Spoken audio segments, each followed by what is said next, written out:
네. 우리 좀 인사 좀 하고 시작하면 좋겠습니다. 옆에 있는 분들을 좀 축복하고 시작하겠습니다. 저를 따라서 좀 한번 해주시겠어요?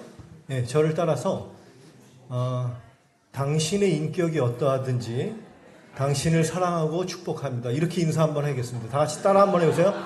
당신의 인격이 어떠하든지 당신을 사랑하고 축복합니다. 자, 옆에 분들에게 그렇게 인사해 주시기 바랍니다.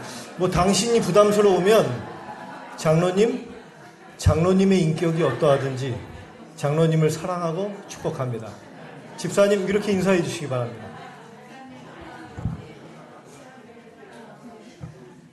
네, 사랑하고 축복한다고 하는데 표정이 안 좋아요. 내가 당신을 사랑하고 축복합니다. 이러면 안 되니까 가장 아름답고 밝은 모습을 좀 띄시고, 아까 우리 어린이 설교할 때 그 표정으로 얼굴을 환하게 하시고, 다시 한번 옆에 분에게 장로님이면 장로님, 배우자면 당신, 집사님이면 집사님, 이렇게 집사님의 인격이 어떠하든지 집사님을 사랑하고 축복합니다. 다시 한 번만 밝은 표정으로 인사해 주시기 바랍니다.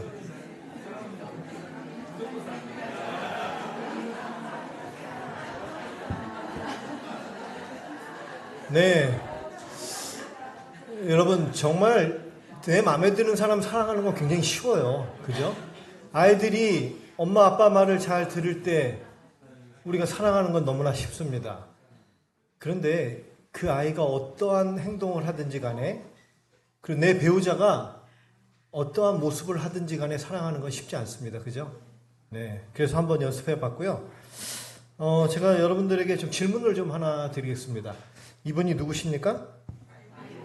네, 조 바이든 미국 대통령입니다. 제가 질문을 좀 하나 드리고 싶은데요.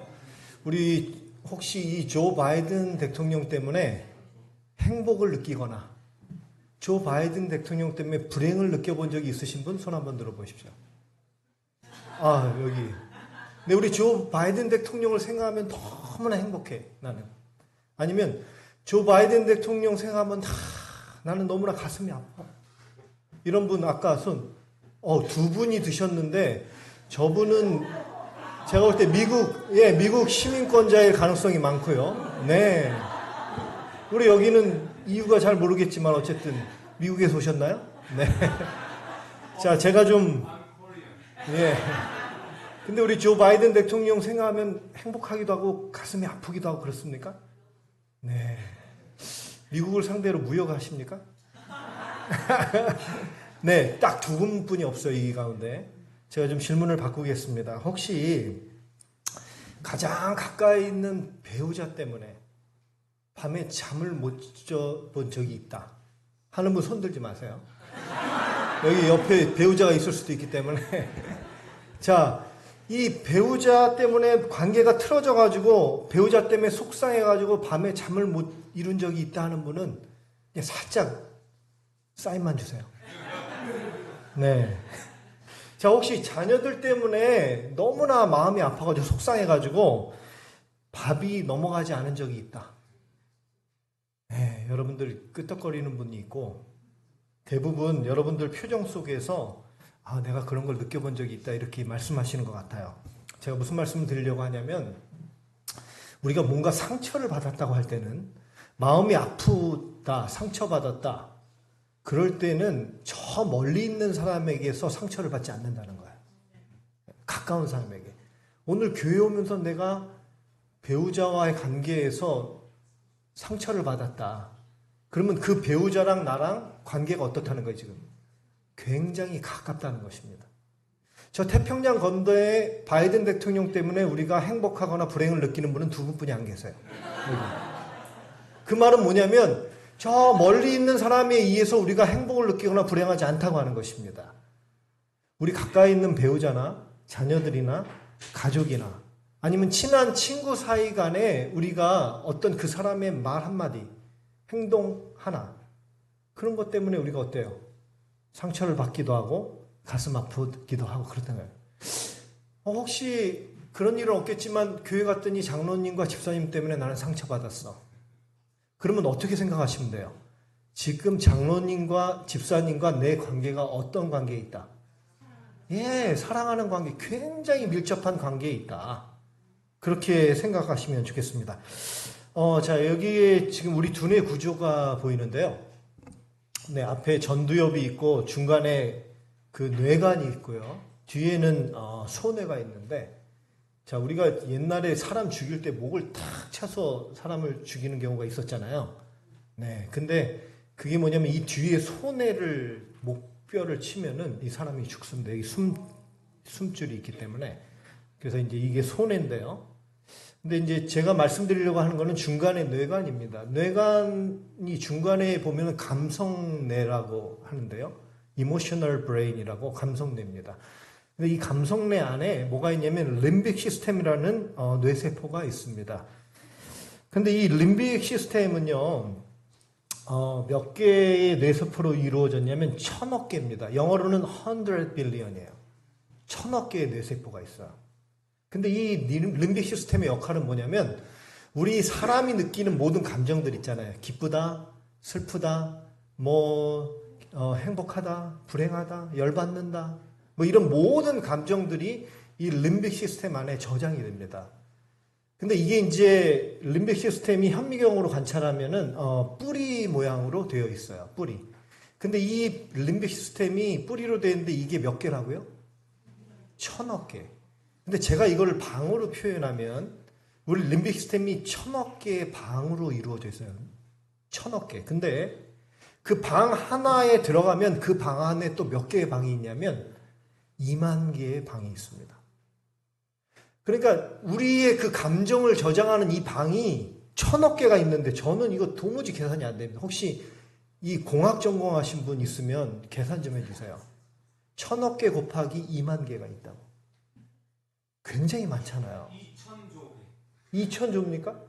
믿거나 말거나. 저분이 정말 말씀 2000조. 2000조 개. 저는 2000조 개를 셀 수가 없어요. 야, 그렇게 많습니다. 여러분 왜 이렇게 많은 걸까요? 네? 예, 여러분 우리 그 젊은 그 청년들 보면은 여청년들 보면 막 빠른 음악 좋아하고 막 랩 듣고 막 이렇게 하잖아요. 근데 이제 아이를 갖기 시작하면 굉장히 고상해집니다, 이 여자들이. 그래가지고 갑자기 모차르트의 음악을 듣는다든지 베토벤 끼고 다니고 태교할 때 아빠들이 어떻게 해요? 그 이유가 뭡니까? 어린 시절부터 엄마의 태 속에 있을 때부터 그 태아가 느끼는 모든 감정들이 어디에 저장이 된다는 거예요? 이 림빅 시스템 안에 저장이 된다는 거예요. 그러니까 여러분 이 뿌리 하나하나마다 우리의 모든 감정들이 저장이 되는 거예요. 엄마 태 속에 있을 때부터 이 아이가. 그러니까 1000억 개 곱하기 2만 개, 아까 2000조요? 예. 그거보다 훨씬 더 많을 수 있습니다. 그러니까 그때부터 느끼는 모든 감정들이 전부 다 그 방 하나마다 하나의 감정들이 다 저장이 되기 때문에 이 림빅 시스템의 방이 굉장히 많은 거예요. 자, 근데 여러분 저희 성경이 얼마나 과학적인 하나님의 말씀이냐면 히브리서 12장 15절 다 같이 한번 읽어볼까요? 천천히 시작. 너희는 돌아보아 하나님의 은혜에 이르지 못하는 자가 있는가 두려워하고 또 쓴뿌리가 나서 괴롭게 하고. 자, 여러분 아까 림빅 시스템이 뭐처럼 생겼다고요? 뿌리처럼 생겼다고. 뿌리처럼. 림빅 시스템 안에 부정적인 감정이, 여러분들의 부정적인 느낌이 거기에 저장이 되잖아요. 그러면 이게 뭘로 변하냐면 쓴뿌리로 변합니다. 쓴뿌리. 이 감정이, 나쁜 감정이 저장이 돼서 이게 독으로 변해요. 그러면 이게 쓴뿌리가 되는 거예요. 영어로는 bitterness입니다. 맞죠? 예, bitterness. 이건 독입니다, 독. 그러니까 우리의 감정이 림빅 시스템 안에 저장이 됐는데 이게 나쁜 감정이 됐다 그러면 이게 독이 되는 거예요. 그러니까 여러분들의 그 감성 내 안에 림빅 시스템 안에 부정적인 감정들이 저장이 되면 저와 여러분은 뭘 품고 다니는 거예요 지금? 독을 품고 다니는 거예요. 그래서 아까 장로님이 어린이 설교 시간에 버려야 될 것들 나왔잖아요. 근데 여러분, 이 쓴뿌리가 문제야. 너희는 돌아보아 하나님의 은혜에 이르지 못하는 자가 있는가 두려워하고. 안식일에 교회 왔는데 목사님 말씀에 은혜가 안 돼. 그러면 돌아보라는 거예요. 뭘? 쓴뿌리가 있는지 돌아봐라. 쓴뿌리가.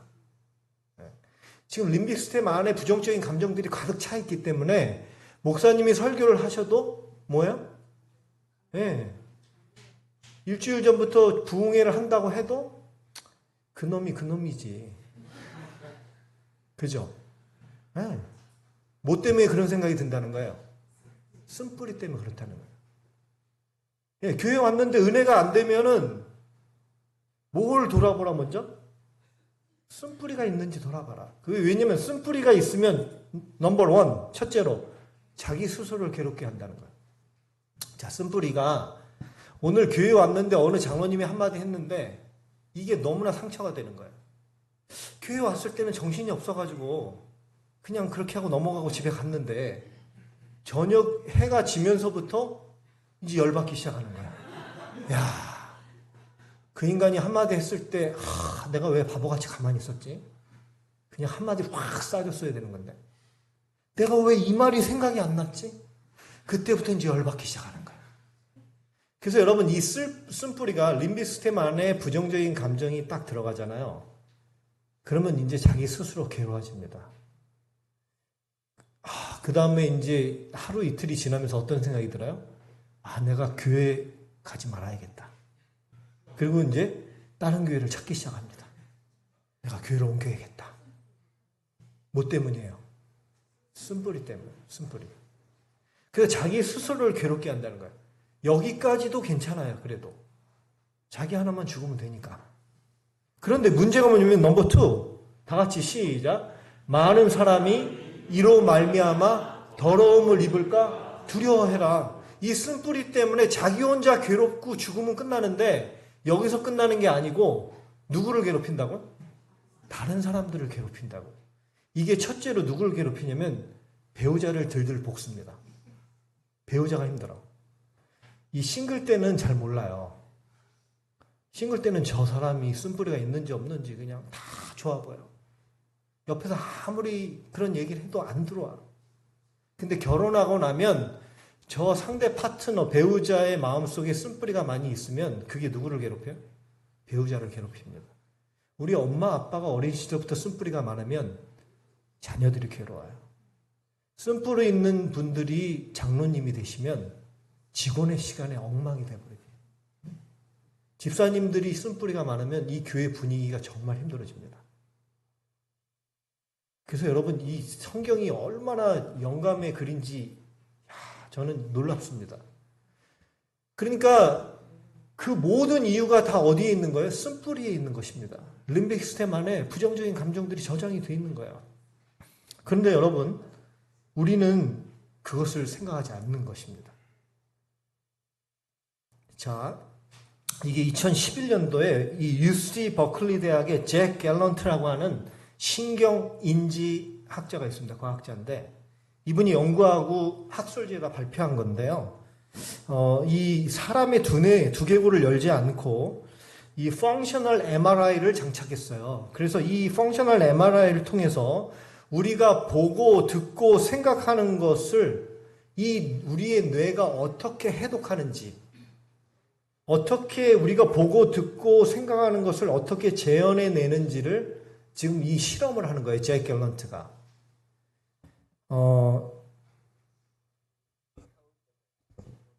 네, 사운드가 좀 안 되는데요, 오늘. 예. 그냥 제가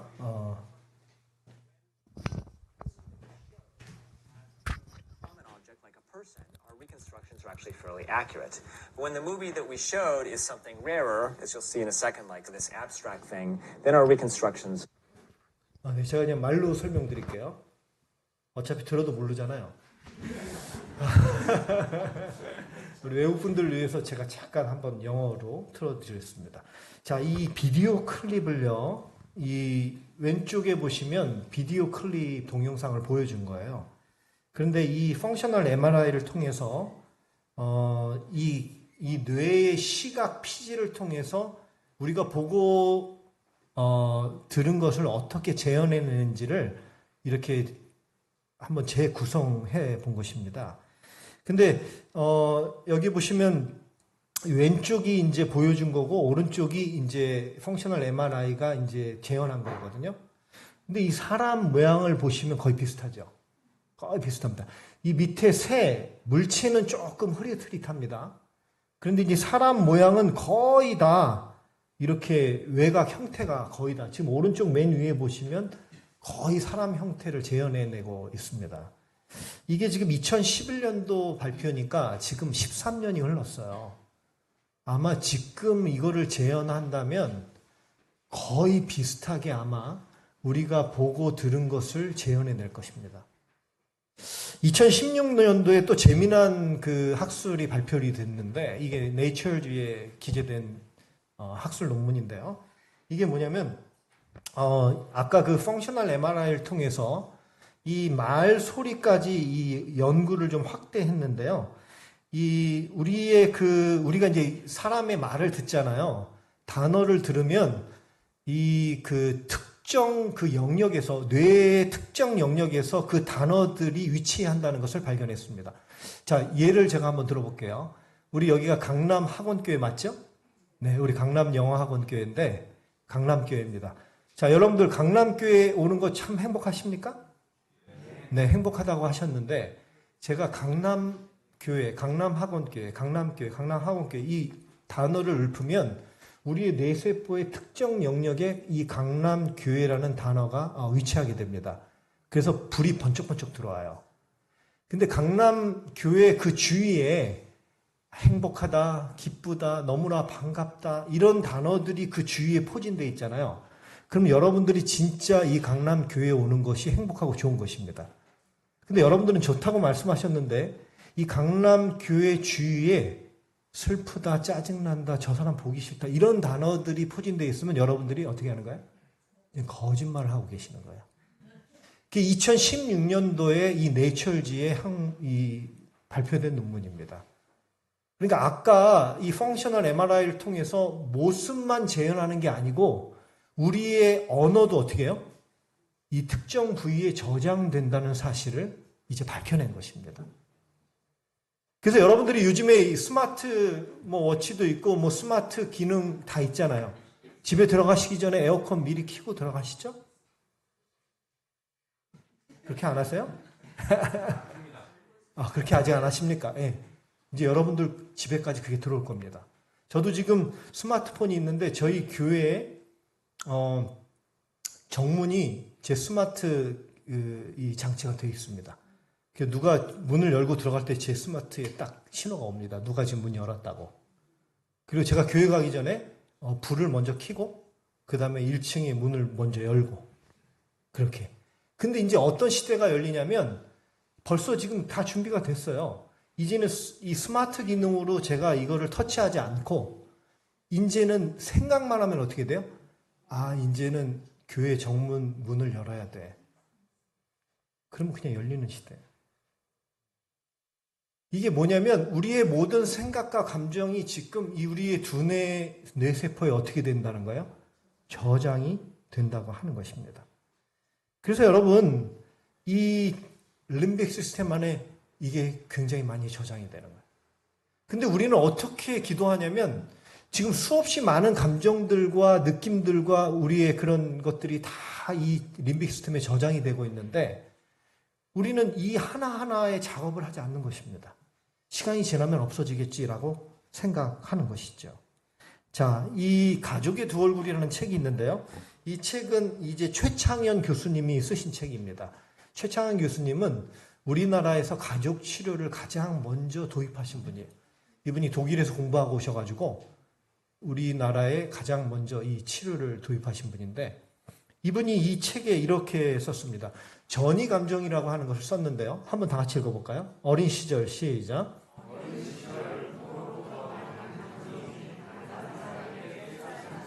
자, 어린 시절에 우리가 부모님으로부터 상처를 많이 받겠죠? 그런데 어린 시절부터 그 받은 감정들이 어디에 아까 제가 저장이 된다고 그랬어요. 림빅 시스템 안에 다 저장이 된다고 그랬잖아요. 그런데 그 받은 상처들을 누구에게 표출을 하는 거예요. 다른 사람에게. 이게 전이 감정이라고 하는 것입니다. 제가 아까 말씀드렸듯이 우리가 받은 그 감정들이 고스란히 그 림빅 시스템 안에 저장되어 있기 때문에 이게 누군가에게 표출이 되게 되어 있습니다. 그래서 여러분 이게 얼마나 무서운지 제가 이제 하나 예를 들어 볼게요. 저쪽에서 회중 중에 한 분이 저에게 화살을 쏘았다고 생각해 봅시다. 화살을 쏴서 제 가슴에 딱 화살이 맞았습니다. 저 화살이 이렇게 꽂혀 있겠죠. 그러면 시간이 이렇게 지나다니다가 화살이 부러집니다. 시간이 지나면. 그렇죠. 화살이 힘이 없겠죠. 부러집니다. 근데 여러분 화살은 부러졌지만 화살이 깊숙이 박혔을 때 화살은 이렇게 부러지면 이 안에는 뭐가 박혀 있어요? 화살촉이 박혀 있습니다. 화살촉을 빼내지 않고 시간이 지나서 화살이 부러졌는데 지나가면서 누군가가 제 화살촉을 건드려요. 그럼 아플까요? 안 아플까요? 아프죠. 어린 시절부터 우리가 받은 상처들이 림빅 시스템 안에 저장이 되어 있는데 이거를 뽑지 않고 그냥 이게 시간 지나면서 그냥 문드러진 거예요. 근데 누군가가 여기를 건들면 아파요, 안 아파요? 아픕니다. 제가 상담하는 사람 중에 어떤 분이 계시냐면 이제 40대 젊은 부부가 계셨습니다. 근데 이 시골 교회에서 이분들이 봉사를 했는데 보통 여러분 우리 목사님도 여러 지역을 이렇게 목회를 하셨는데 저도 시골의 강원도에서 목회를 했는데요. 오늘 보통 가면은 이 시골 연령층이 굉장히 높아요. 근데 이제 40대 중반에 이 시골 교회 작은 교회에 전부 다 70세 이상만 계신데 40대 그 부부가 한 가정이 딱 있는 거예요. 얼마나 귀하겠습니까? 그죠? 이 부부가 모든 교회 일을 다 합니다. 목사님 도와서 부목사 역할도 하고 전사님처럼 저 뒤에 방송실도 만지고 그래 차량 운행도 하고 정말로 훌륭한 부부입니다. 그런데 어느 날 이 굉장히 어르신들만 있는 이 시골 교회에 이 젊은 부부 하나 딱 있는데 그날에 그 시골의 그 보건지소에 저희 도회지에서 간호사 여청년이 하나 정근을 온 거예요. 지금 같으면 KTX 타고 서울로 올라오고 했을 텐데 그때는 그렇게 교통이 발달되어 있지 않기 때문에 한번 이렇게 내려오면 그 관사에서 지내면서 안식일에 그 교회에 출석하게 되는 것입니다.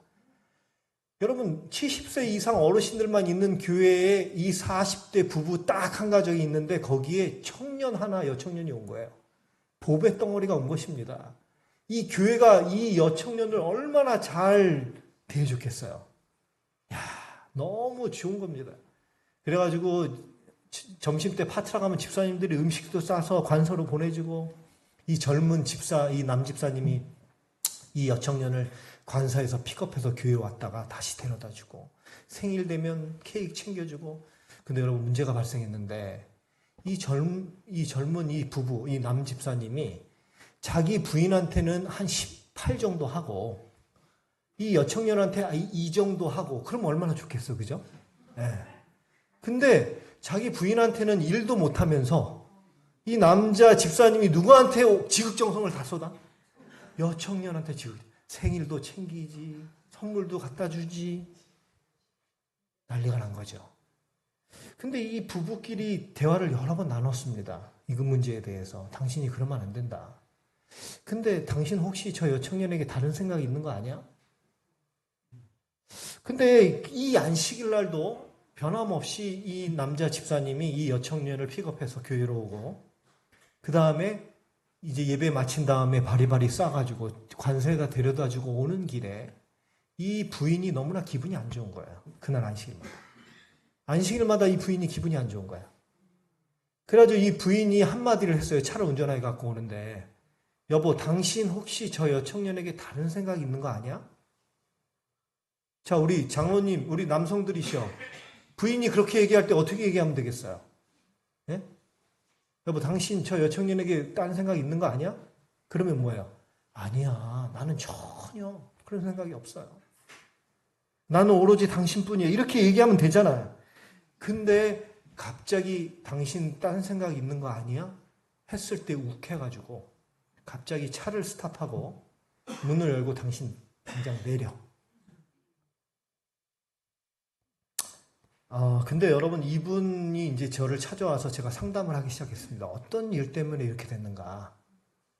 근데 이제 이분을 상담을 하다 보니까 어떤 사건이 있냐면 이 남자 집사님 그때는 그때 시절은 40대 중반이었는데 이분이 초등학교 3학년 때 지금은 저보다 나이가 훨씬 많습니다, 이분이. 그런데 초등학교 3학년 때 이 일인데 그 초등학교 3학년 때는 뭐 이렇게 한국이 이렇게 우리 대한민국이 발전하지 못했습니다. 근데 학교에 갔는데 짝꿍이 있는데 이 집사님이 초등학교 3학년 때 짝꿍 아버지가 이 국가의 고위 공무원이었어요, 그 지방에서. 높은 지위에 있어서 미국에 출장을 갔다 오시다가 이 미니카 있잖아요. 그 미니카를 하나 사온 거예요.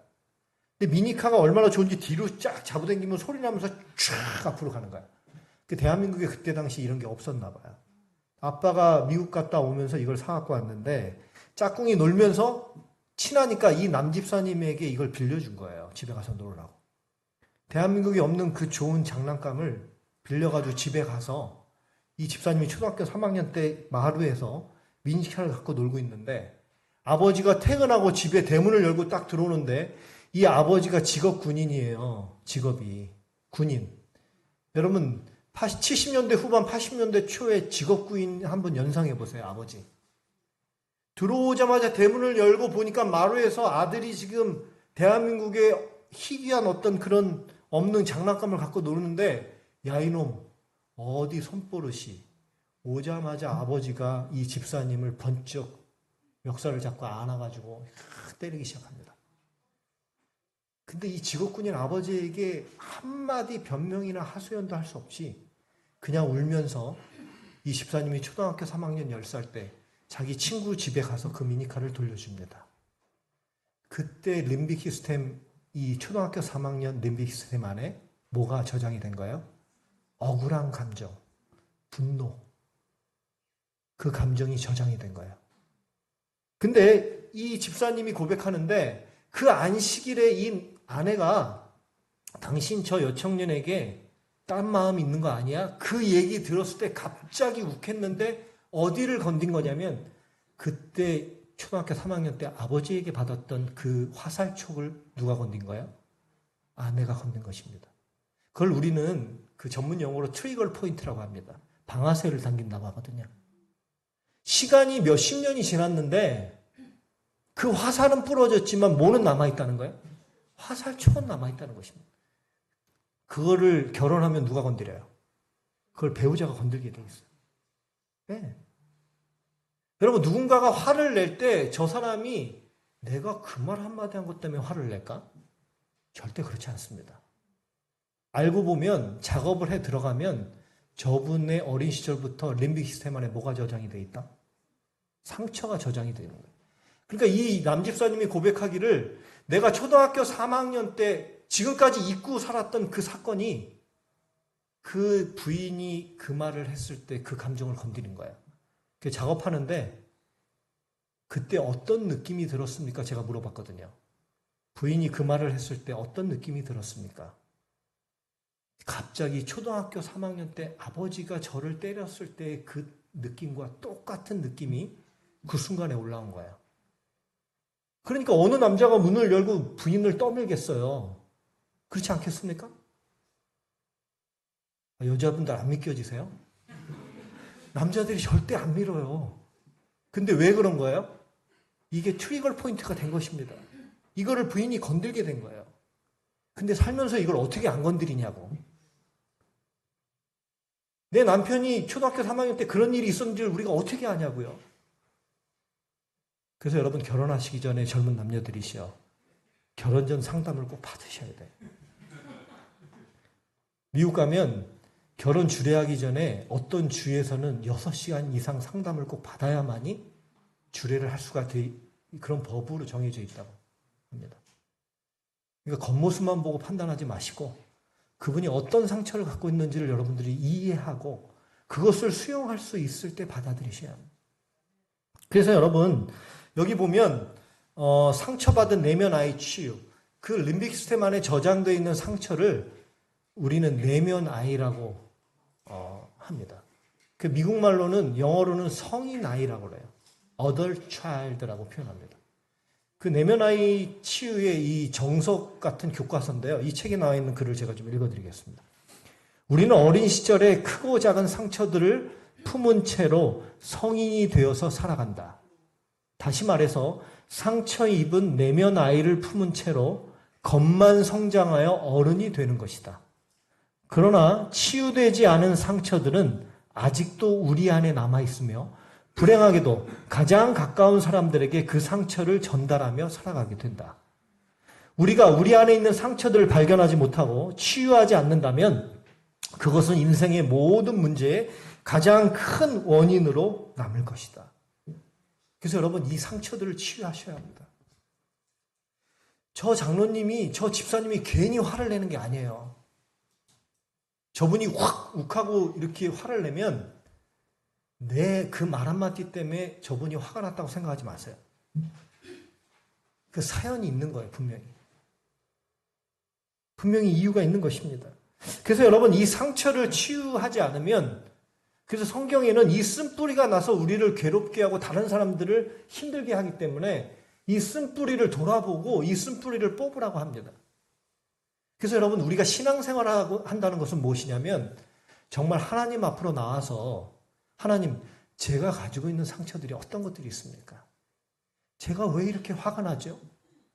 제가 그 사람이 얘기했는데 제가 왜 이렇게 뒤틀립니까? 내가 이렇게 왜 이렇게 열을 받습니까? 그거에 대해서 진지하게 우리가 하나님과 대화를 나누셔야 합니다. 그래서 여러분, 이렇게 상처가 치유되지 않은 사람들은 내면화가 되면 자기 스스로를 학대하고 비난하고 열등감에 빠지고 우울증이 생깁니다. 그리고 외면화가 되면 어떻게 해요? 거친 말이 막 나가요. 직선적으로 말을 막 하고요. 소리를 막 지르고 갑자기 이 말이 에스컬레이터를 타고 막 올라갑니다. 그죠? 근데 여러분, 막 올라가는 분이 있으면 그분은 여러분들이 뭐라고 이해하셔야 돼요? 아, 저분의 림빅 시스템 안에 뭐가 있다. 상처가 있다. 그래서 여러분, 이렇게 외면화가 되면 이렇게 폭력적으로 이게 나타나게 되어 있습니다. 제가 전에 목회할 때 제가 설교를 하는데요. 이 앞자리에 어떤 아이들이 이제 어린이 설교할 때 앞자리에 앉잖아요, 아이들은. 근데 갑자기 설교하고 있는데 이 어떤 아이가 초등학교 4학년 된 아이가 이 테이블을 확 엎고 설교하고 있는데 막 나가는 거예요. 그랬더니 엄마가 소리를 막 지르면서 너 가만히 안 있어? 근데 여러분, 그 아이가 테이블을 엎었을 때는 뭔가 이유가 있는 겁니다. 그렇죠? 뭔가 이유가 있어요. 알고 보니까 그 아이와 엄마 아빠가 이혼을 했는데 엄마 아빠가 왜 이혼하는지 이 아이에게 설명을 하지 않았습니다. 근데 언젠가 시간이 지나고 알고 보니까 엄마 아빠가 이혼을 한 거예요. 제가 그 집사님에게 얘기했어요. 집사님, 이 아이의 마음속에 분노가 자리 잡고 있습니다. 그냥 내비두세요. 왜냐하면 그 근본적인 원인을 우리가 파악을 해야 되는 것이죠. 왜 이 테이블을 엎고 나갔는지를. 이 아이가 예배 시간이 불만이 있어서 그렇게 한 것도 아니고 목사님 설교가 마음에 들지 않아서 그런 것도 아니고 알고 보니까 그 림빅 시스템 안에 그 아이에게 뭐가 있는 거예요? 상처가 있는 것입니다. 그래서 여러분, 이 치유받지 못한 그 상처를 갖고 있는 사람들의 특징입니다. 모든 사람들이 나를 반대하고 있다고 생각하는 거예요. 그러니까 아주 전투 태세를 항상 하고 있어요, 이분들은. 무장 해제를 안 합니다. 집에 와도 마찬가지예요. 왜 이렇게 딱딱하고 영어로 리지드하여 경직되어 있습니다, 이런 사람들. 모든 사람들이 나를 미워한다고 생각합니다. 모든 사람들이 나를 싫어한다. 아주 예민하고 과민성 반응을 나타냅니다. 자기 자신을 학대합니다. 이 세상에 믿을 사람 하나도 없어. 여러분, 사람이 의견이 다를 수 있는 거잖아요. 그죠? 부부간에도 다를 수 있잖아요. 그렇죠? 근데 나랑 다른 얘기만 하면 계속 이렇게 올라가는 사람들이 있어요. 열받아가지고. 나랑 다른 의견을 갖고 있을 뿐이지 적은 아니잖아요. 적은. 그렇죠? 근데 교인들 몇 명 되지도 않는데 안식일마다 장로님은 여기 앉고 집사님은 저 뒤에 앉고 막 이 교회 분위기가 참 이상해집니다. 의견은 다를 수 있는 거예요. 그죠? 그러나 저 사람은 내 아내인 것입니다. 저 사람은 나의 남편인 것이죠. 근데 여러분 상처가 치유가 안 되면 다 적대시하는 겁니다. 그래가지고 믿을 만한 사람 하나도 없어. 이 세상은 나 혼자야. 여러분 제가 이제 시간이 이제 성경으로 좀 돌아가야 될 시간 20분에 마치기로 제가 약속했기 때문에 여러분 요한복음 20장에 보면 예수님이요 십자가에 달려 돌아가신 다음에 제자들과 막달라 마리아와 여인들에게 나타나셨습니다. 여러분 그렇게 사랑하는 예수님이 돌아가신 다음에 다시 짠 하고 나타나신 거예요. 여러분이 베드로라면 어떻게 하시겠습니까? 내가 정말로 존경하고 사랑하는 예수님이 돌아가셨다가 다시 살아나셔서 무리들 가운데 나타나셨어요. 그럼 내가 수제자고 수석장로라면 예수님을 다시 보필하고 예수님을 도와서 복음 사업을 해야 되잖아요. 그런데 여러분 20장에 예수님이 나타나셨는데 21장 3절에 보면 베드로가 이렇게 얘기합니다. 시몬 베드로가 나는 물고기 잡으러 가노라 하며. 여러분 참 이게 무슨 말이에요 도대체. 여러분 예수님 만나면 감격하고 그래야 되는데 예수님을 피하려고 하는 것입니다. 왜 그래요? 베드로가 자존심이 센 사람이기 때문에 이거를 도무지 용납할 수가 없는 거예요. 자기가 예수님을 배반한 그 사실을 도무지 용납할 수가 없는 거예요. 여러분 자존심이 강한 사람, 자기가 잘못해놓고 누가 상처받은 거야? 자기가 상처받은. 우리 엄마들 그런 적 있잖아요. 애들 시컨 때려놓고 마음이 아픈 거야. 애들은 뭐 좋다고 그 다음에 맞은 다음에 한번 울고 나서 싱글벙글 하면서 엄마 품에 안기잖아요. 근데 누가 상처받았어요? 엄마가 상처받았어. 내가 때리고 내가 상처받아. 베드로가 그런 격입니다. 그런데 여러분 물고기 잡으러 가노라 했는데 그 두세 명의 제자들이 함께 따라갔습니다. 근데 잡았어요? 못 잡았어요? 아무것도 잡지 못했습니다. 그때 예수님이 그들에게 다가오시죠. 그때 얘들아 라고 부르시면서 예수님이 오십니다. 근데 여러분 예수님이 얘들아 라고 부르시는데 이 단어가 원어로 파이디온이라는 단어인데 이 단어는 정말로 어리고 예쁜 자녀들을 부를 때 사용하는 단어예요.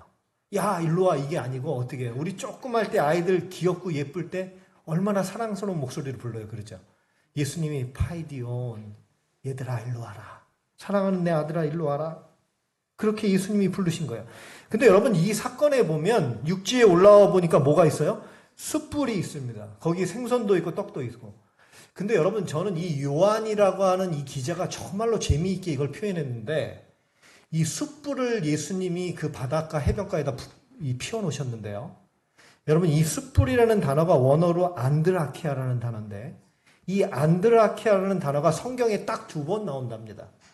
그게 언제냐면 지금 예수님이 해변가에 숯불을 펴놨을 때 그때 한 번과 또 한 번 나오는 게 있어요. 숯불이라는 단어가. 그게 언제냐면 베드로가 예수님을 3번 부인할 때 있잖아요.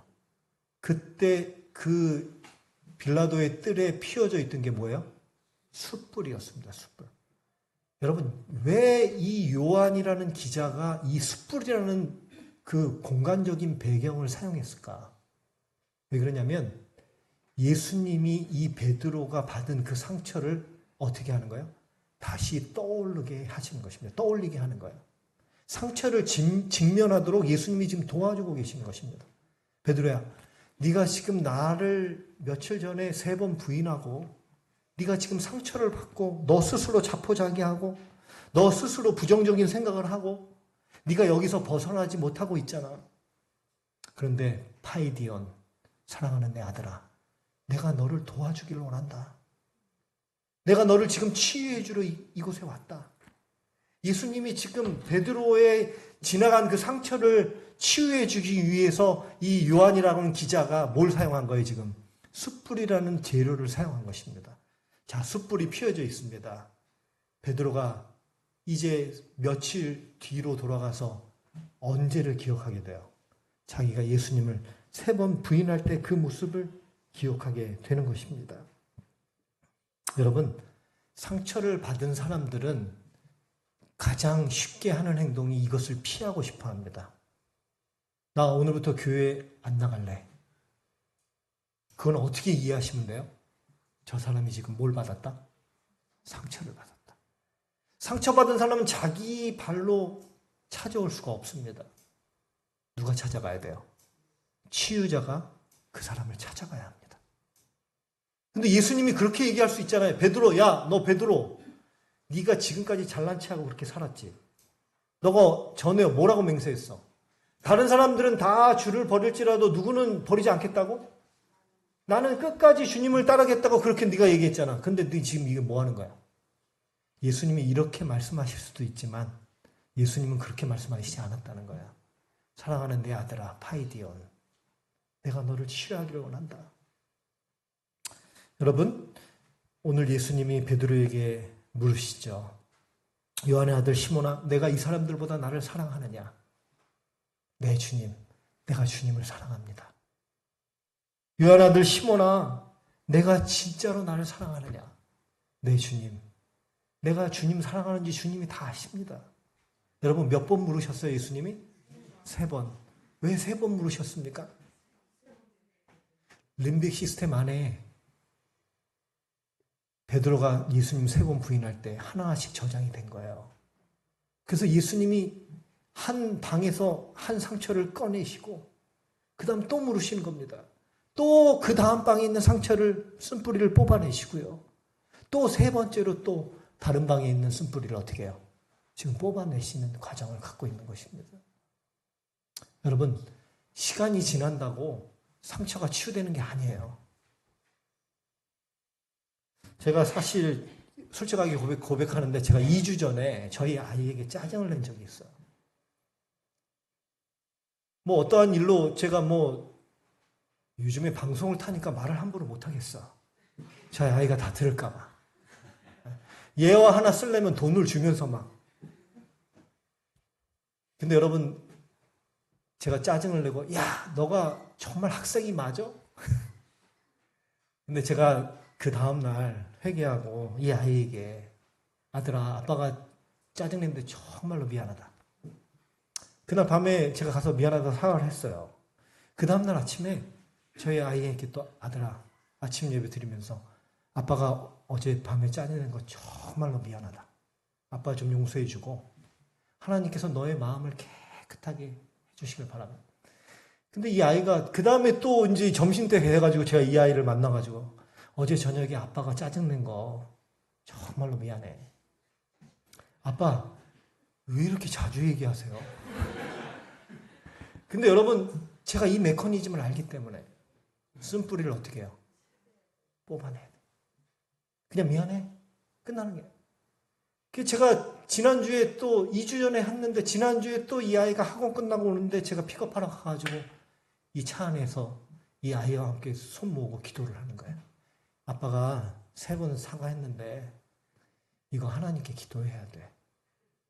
제가 그 아이랑 손을 딱 잡고 차 안에서 하나님, 내가 아들에게 언제 짜증을 낸 적이 있습니다. 이 아이의 마음속에 아빠에 대한 부정적인 이미지와 상처가 저장이 됐습니다. 하나님, 이 아이를 좀 깨끗하게 해주시기를 바랍니다. 이 아이가 아무런 상처가 없이 살아가게 해주시기를 바랍니다. 제가 시간이 지나서 말씀 한 말씀만 읽고 마치겠습니다. 네. 시편 51편 10절, 하나님이여 내 속에 깨끗한 마음을 창조하시고 내 안에 정직한 영을 새롭게 하소서. 여러분, 깨끗한 마음을 창조한다는 것은 뭐냐면 저와 여러분의 있는 림빅 시스템 안에 모든 상처들이 제거되는 것입니다. 쓴뿌리가 다 뽑히는 거야. 그래서 이제 우리의 마음이 스폰지처럼 굉장히 부드럽고 하얀 마음이 돼. 그게 깨끗한 마음입니다. 누가 어떤 얘기를 하든지 상처 받아요, 안 받아요? 안 받아요. 왜요? 여기 있는 화살촉이 다 뽑혔기 때문에 그렇습니다. 누가 건드려봤자 이건 스폰지이기 때문에 문제될 게 없습니다. 트리거 포인트가 없어졌어요. 우리 강남, 우리 교회 모든 가족들이시여, 우리가 주님 앞에 나와서 우리가 하나님의 성령을 통해서 우리가 지나간 모든 상처들을 조명해 주시고 우리가 하나님 앞에 내놓을 때 저와 여러분의 마음이 깨끗한 마음으로 재창조되기를 바랍니다. 그렇게 될 때 하나님께서 베드로에게 말씀하신 것처럼 내 어린 양을 먹이라. 그렇게 될 때 우리가 하나님의 놀라운 사명을 감당할 수 있게 되는 것입니다. 말씀을 마치겠습니다.